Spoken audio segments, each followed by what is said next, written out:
Hey everybody, Mike Evans from 4GK Martial Arts in Patchogue with today's Extreme Skills Martial Arts Challenge. This is perfect for kids who are between the ages of 10 and 14 years old.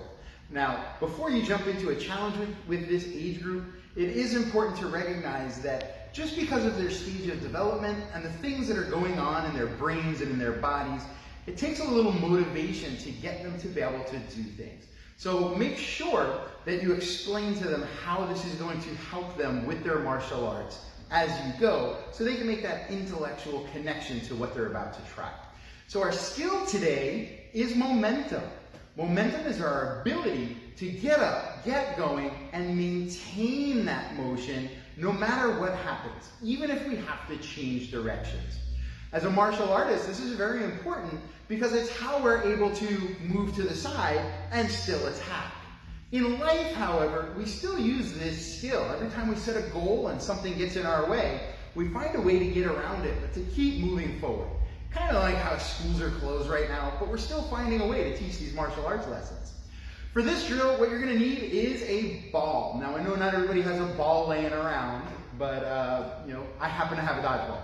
If you have something that's really bouncy, like a basketball, we can use that too. And if you don't have any kind of ball hanging around your house, you can use something like a pillow or a couch cushion, and I'll show you how to modify that. So what the challenge is, the kids will have to hold the ball, give it a bounce. At the same time, they have to make a complete 360, refocus their vision on that ball, just like you would refocus on a goal during a challenge, and then catch the ball before it hits the ground a second time. So round one might look something like this. They'll set up, bounce, turn, and catch.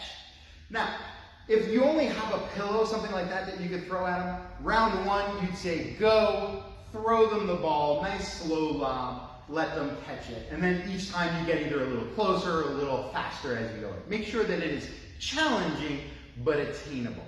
If you really want to take this to the next level, on round two, they might have to spin twice or just catch it with one hand. Now, when they do this, make sure that you are finding ways to give them tips about keeping balance. You want to make sure their heads are fairly perpendicular. If you spin and your head is off balance, it takes you right off camera. So make sure that you're watching their posture as they do it. Also, just as a safety tip, if they're doing it inside, it's a good chance to counsel them about good judgment and moving things like the coffee table, their little sister, the dog, moving those things out of the way. So, let's see how your kids do with this momentum challenge. Don't forget that if you are a member of our school or a friend of our school who's in our parents group, you can post a picture or video of your child doing the challenge, regardless of how successful, in that group, and you'll be entered for a chance to win some gift cards from local businesses. This way we can support our community through our efforts. If you need that link, it's right in the description. Hope you guys have fun with this one.